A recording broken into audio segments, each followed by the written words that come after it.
Hello, kamusta kayo lahat dito mga kapatid? Sana ang lahat ay sa mabuting kalagayan. Ang reading natin ngayon is a warning.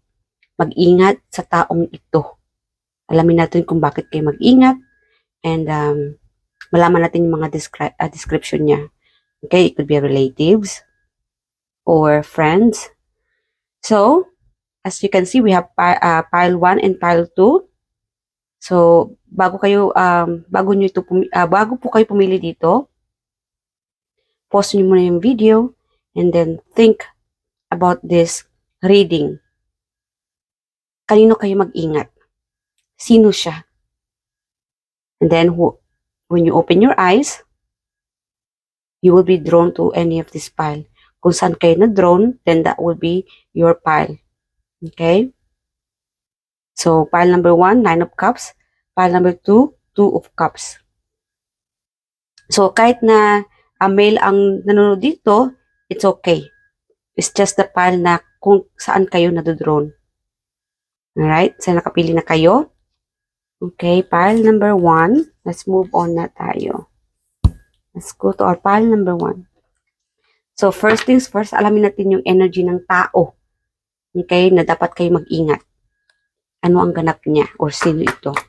Or spirit guardian angel. Sino itong tao na dapat na mag-ingat ang ating mga viewers? Collective reading po ito mga kapatid ha. General reading, pile number 1.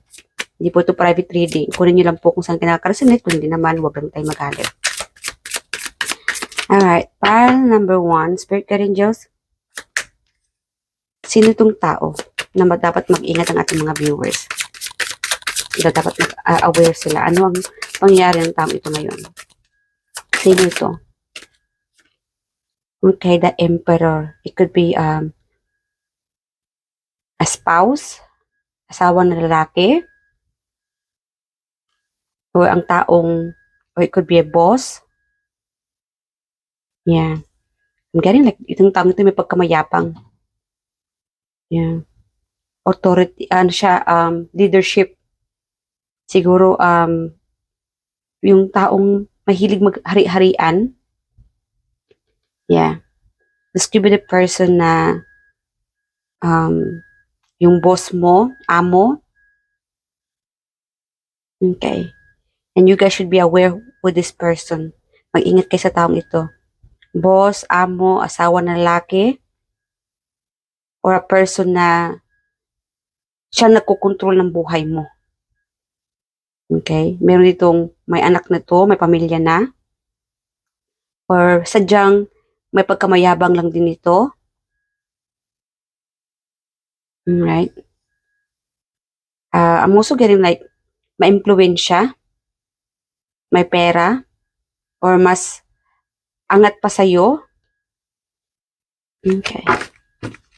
What's going on with the person na dapat na pag-ingatan, spirit guardians? Na dapat aware sila, warning sa taong ito. Tell me more about this person. Page of Pentacles. Maybe this person is, siguro itong taong, most likely, ang nakikita ko kasi dito guys, mga kapatid, pile number 1, this person could also help you. Okay? Tumutulong sa iyo. I'm also getting like, a chatmate, o mangliligaw. Yeah, yung personality niya, may pagkamayabang kasi nga, may pera siya, kaya kanyang buhayin. Okay. Guys, as a reminder, if you are talking to someone like online or social media, yeah, mag-ingat-ingat kayo sa taong ito. Pero alamin natin kung ano ang motibo niya sa'yo. Okay? Yeah. This person like, lalaki talagang lumalabas sa kanya. Yeah, lalaki talaga. Pero talagang may pagka-bossy ang taong ito. Kahit na babae, may pagka-bossy ang taong ito. Yeah. If there is like, wala masyadong communication, itong taong ito ay mag-message sa'yo. I'm getting like a social media, through social media, or mag-text sa'yo. But then again, may pagkamayabang ang taong ito dahil mas angat pa siya sa'yo. mas may pera pa siya, or siya itong, it could be your husband, or a person na siyang nagbibigay tulong sa iyo financially. Kaya mayabang ang taong ito dahil you need this person. Alam niyang kailangan mo siya. Alright, Spirit Guide Angels. Anong intensyon ng taong ito sa ating mga viewers, pile number 1? Anong intensyon niya? Okay. Alright. 7 of Swords. Betrayal. This person could betray you. Ang intensyon niya is, okay, marami ako nakukuha ang energy, ano? Kung ito ay mangliligaw through social media, anytime this person, hindi lang naman ikaw ang kausap niya online, no? So, or nililigawan niya o pinupurmahan niya. Marami kayo. So, mag-ingat ka, kapatid, dahil itong taong ito ay, could also betray you. Dahil marami siyang options, hindi lang ikaw. Especially sa pera. Kasi minsan, naiisip ng taong ito, baka pera lang ng habol mo, and so, kailangan niya rin pumili ng tamang tao. If you are just, if you just want money from this person. But again, through social media, mag-ingat kayo. It's not just about love, no? But again, ang taong ito ay, marami siyang options. This person can run away anytime. It's not just, on social media, yung ka-chatmate mo, it could be a person na, I'm getting like it could be a spouse, a husband, or somebody na siyang tumutulong sa iyo currently, financially. This person can also betray you. Yeah. I'm getting like this person is like building, no? Yeah. Binibuild niya o nag-iipon siya ng pera. But then I'm getting like pag nakapag-ipon na siya ng pera, this person can also might gonna walk away. Yeah. Maybe at this moment, siguro pinaplano niya na itong iwanan ka. Kasi marami siyang options babae, material na bagay, wealth. Yeah. I'm getting like a snake. Traidor. Yeah. Mahal ka naman ng taong ito. I'm also getting like, mahal ka naman ng tao ito. Kaya lang, marami siyang options When the time is right, pagka nakapag-ipon na siya ng pera, diyan na siya magdidesisyon. Either mag-stay siya sa'yo, or mag-betray. No? Traidor. Traidorin ka.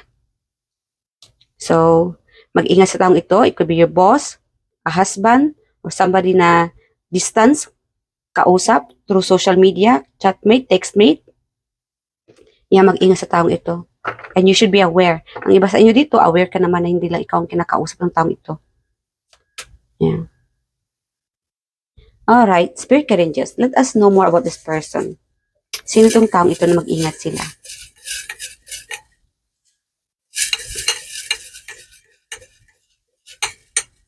What ano mga tatlo? Sino itong tao na mag-ingat sila?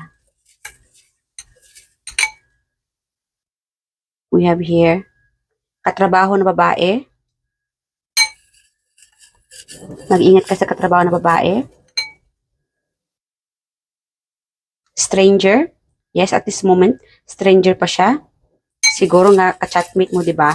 So the entire situation wala ka talagang alam sa kanya kasi marami siyang tinatago. One last. Sino to? Dalawa na kuha natin. Okay. We have here husband. Nasabi ko na yan kanina. Especially if there's a distance between the two of you. Oh my God. Partner na lalaki. Husband na. Partner na lalaki. It could be a partnership. No? Maybe I'm also getting like bakla, no? Siguro kung ikaw tong bakla na nanonood, siguro yung partner mong lalaki, or a business partnership na lalaki. Again, wala tayong ano dito ha, gender na ano, kasi we are all the same, no? So, partner na lalaki, husband, stranger, katrabaho na babae. So, mag-ingat kayo sa taong ito. Pile number 1. Alamin naman natin yung kanyang zodiac sign. Spirit ka ng Diyos. Anong zodiac sign ng tao na dapat na mag-ingat sila? Okay, Taurus, Gemini, ano pa? And Scorpio. This could be you na nakuha natin yung energy, or this could be your person na dapat kayo mag-ingat. Pile number 1. So, final advice. You know what? Yes or no muna tayo. Prepare nyo muna yung tanong ninyo, and the answer will be yes or no. My spirit angels, yes or no sa ating pile number 1. You guys ready? Alright, pile number 1, yes or no. Please give them an answer, spirit angels.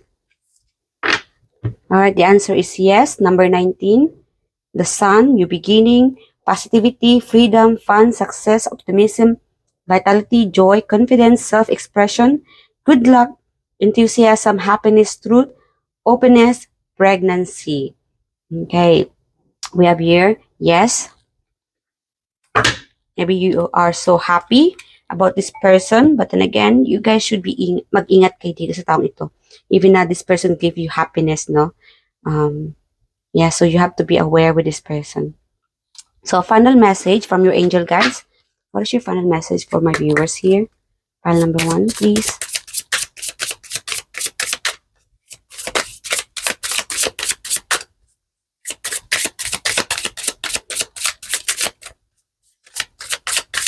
Okay. Spring.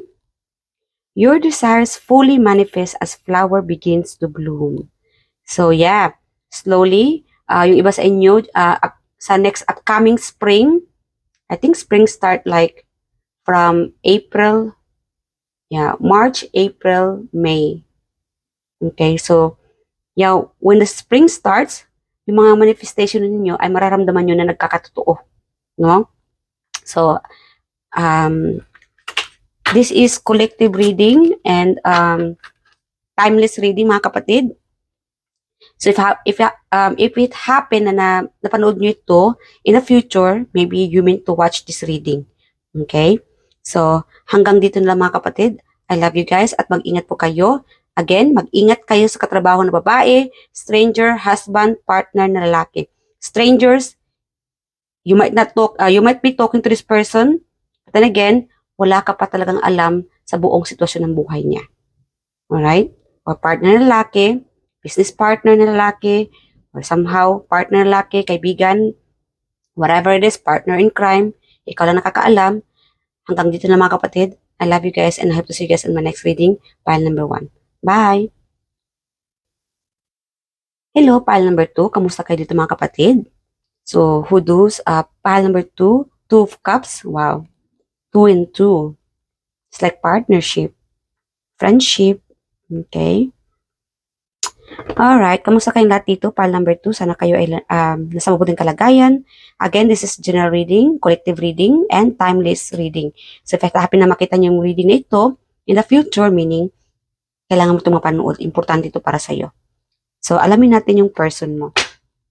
Spirit, guide, angels, what's going on with the person? The person na dapat nilang mag-ingat. Sa ating pile number 2.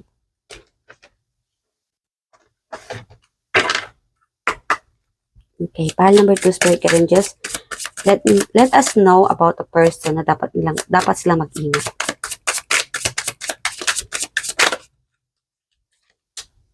Okay, 4 of Pentacles. This person is like stable or holding on to something. Okay, tell us more about this 4 of Pentacles. This person could be working in abroad. Magandang ito nagtatrabaho sa abroad or sa city or nakatira sa city. Okay. Maladya forms. Okay. Magaling manamit. Malinis manamit. May pagkatambay. Okay. Ang taong ito ay habulin or magaling sa social media, maraming viewers, maraming mga followers, yeah, maraming mga stalkers. I'm also getting like, this person is also stalking you, pile number 2. Marami siyang stalkers pero ini-stalk ka rin niya. Wow. This person could be your ex. Yeah. Or close to you na siyang pinoprotektahan ka. Very protective. This could be your current partner, boyfriend, or partner, or husband, or wife. Okay. This person is trying to protect you. Yeah. Okay. This person is trying to protect you. I'm also getting like, ang tawag nito ay, I'm getting like more positive about this person, no? Yeah. Maraming nakakilala, anong tawag doon? Maraming nakakakilala sa kanya. Well-known person. Yeah. Okay. For sure, kilalang kilala mo siya. Alright. Ang tawag nito ay may pagka, siguro may mga nararamdaman, sakit, not feeling well, or nagkakasakit. I'm also getting like, this person must be currently having body aches, sakit sa katawan, pagod. This kasi ang tawag ito ay sa pagdating sa trabaho or in general, talagang magaling siya, or workaholic, hardworking person. Yeah. Okay, I'm also getting like tatay. This could be your spouse, tatay ng mga anak mo. Alright.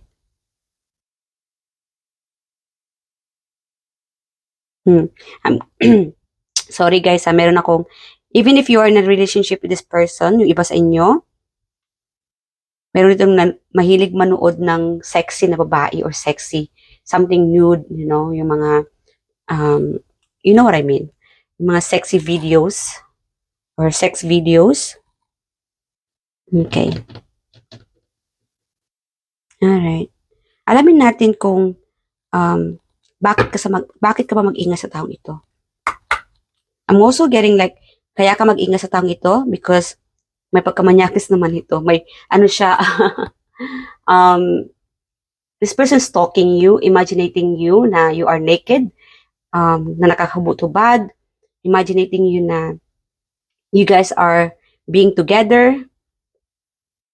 This person who want to be stable life. No? Siguro napapapansin itong tao sa'yo, may gusto sa'yo. You could be dealing with your soulmate. I don't know why mag-ingat ka sa taong ito. I'm not sure kung bakit mag-ingat. Mag-ingat kasi may pagkamanyakis. Anyway, bakit ba mag-ingat ang ating viewers sa taong ito, Spirit Guardians? Let us know more about this person. Bakit ba mag-ingat? Ang taong ito ay kaedad mo lang, may pagkabata o batang isip. Okay? Yeah. Asian. And I'm also like a blonde person. Yeah. I'm getting like, this person is like, there's a differences about the two of you. Sa looks, we say, ang gwapo niya. Tapos, I'm getting like mga tao sa kanya na, anong meron sa'yo? Bakit siya patay na patay sa'yo? Bakit siya, bakit pa parang ikaw ang pipiliin niya? Question siya ng mga tao. Or maybe he's questioning themselves kung bakit ikaw. Ano bang meron sa'yo? Wow. Most likely, parang love reading ito. Kaya siguro meron tayong 2 of cups. No? Because you might be dealing with your soulmate. Siguro takot ang taong ito na masaktan, na mabitrade mo. Siguro ilang beses na siya na busted. Iniisip niya na baka busterin mo rin siya or na-hurt mo siya siguro din, na-offend. Yung iba naman, na-offend mo siguro tong taong ito. Or Spirit Guardians, anong dahilan kung bakit mag-ingat ang ating mga viewers sa taong ito? Okay. Four. Four of Cups. Okay. This could be your past. I'm getting like your ex. Yeah. If this is about your ex-boyfriend, ex-girlfriend, ex-husband, or someone's exes, this person, itong tang ito, still holding to you.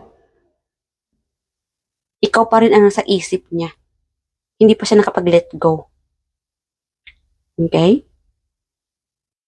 Yung iba naman sa inyo, again, malakas talaga dito yung ano yung soulmate. Yeah. If you're thinking about this person is also thinking about you. Meron siguro kayong mga pictures nito, ex-friend, ex-lover. This person still thinking about you. Pile number 2. Yeah. Hindi pa siya makapag-move on. Okay. Siguro nag-away na kayo ng taong ito.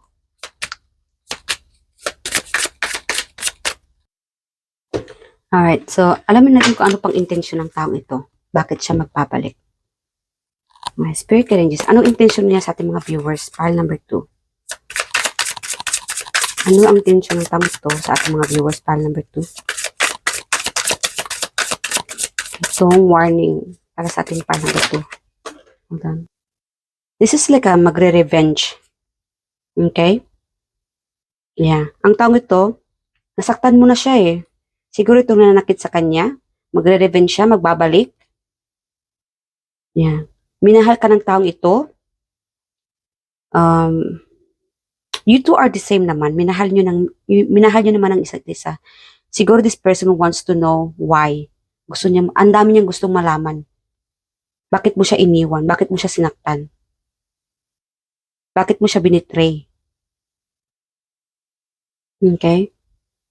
Siguro, minsan nakukuha mo yung energy niya, napapaisip mo siya, it's because this person is also thinking about you. Right? Okay. So, alamin natin kung sino ito. Spirit Guardians, let us know sino itong tao na dapat mag-ingat ang ating mga viewers. Pile number 2. Sino itong tao ito? Okay. We have here, pinsan na babae, auntie, boss na babae. Okay? Yes? Let us more. One more. Sino itong tao? Ito magbabalik, magre-revenge sa ating mga viewers. Pile number 2. Dalawa naman to. Partner na babae and stranger. Mabalik talaga itong stranger na ito. Itong strangers from pile number 1. Siguro from pile number 1, also watch pile number 2. Okay. So, this person is coming back. Magbabalik.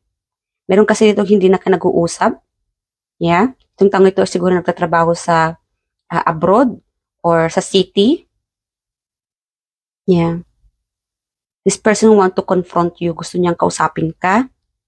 Gusto niyang malaman kung ano nagawa niyang mali. Ang dami niyang gustong natutunan. Kaklase mo siguro din ito. Siguro ginosting mo siya. Siguro kinat out mo siya. Hindi mo siya kinausap. Yeah. Alright. Ano naman ang kanyang zodiac sign? Anong zodiac sign ng tao ito? Spirit Guardians. Ano ang zodiac sign ng tao ito? Hold on. We have here Pisces,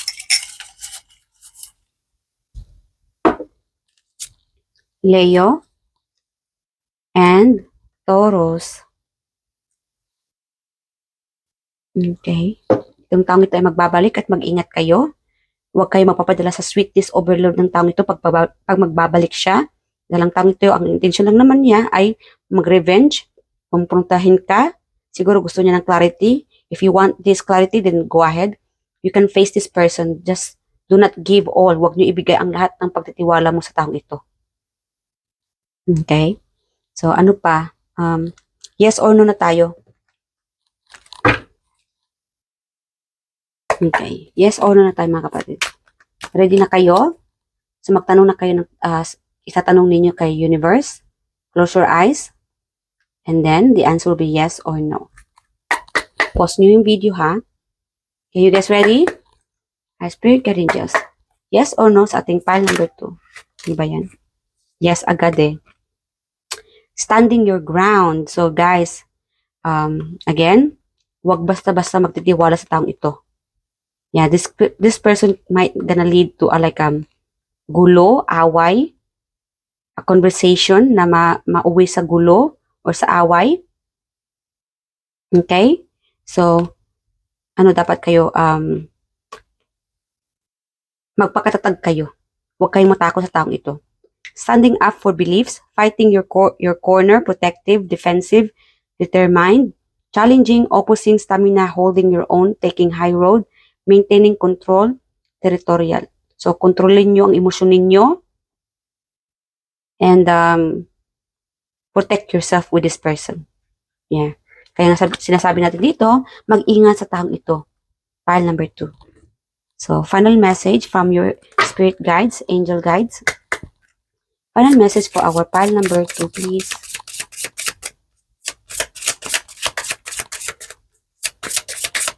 Pile number 2. Okay, wala na. Ayaw na. Okay, yan na. Winter. The answers to your prayers and affirmations are fully realized in the winter months. So yes, oh my God. You might be getting like a good news during winter. Especially, kasi ang winter, mag-start yan ng December all the way to March yung end niya. Diyan, oh yeah, or February. December to February, yung winter. Okay? So, guys, during winter, you will be receiving good gifts. Kasi mag-Christmas, di ba, na napipicture sa akin yung lumalabas yung mga gifts during winter time. So, Christmas is a time to enjoy the spirit of Christmas, family. Yeah. Yeah, there's like a partnership. Again, pile number 2. Good news is about to happen for you during winter time. The answers to your prayers and affirmations are fully realized in the winter months. So, yeah, expect this good news. And, yeah, it's like more on kalmado ang iyong winter time during this season. Yeah. Okay. So, hanggang dito na lang, pile number 2. Sana nag-enjoy ka sa reading na ito. I love you guys and leave your comment below what you think about this reading. At maraming salamat po sa inyong lahat dito sa pagtutok mo dito sa aking any of my tarot reading videos sa aking The Star YouTube channel. I love you guys and hope to see you guys next time in my next reading.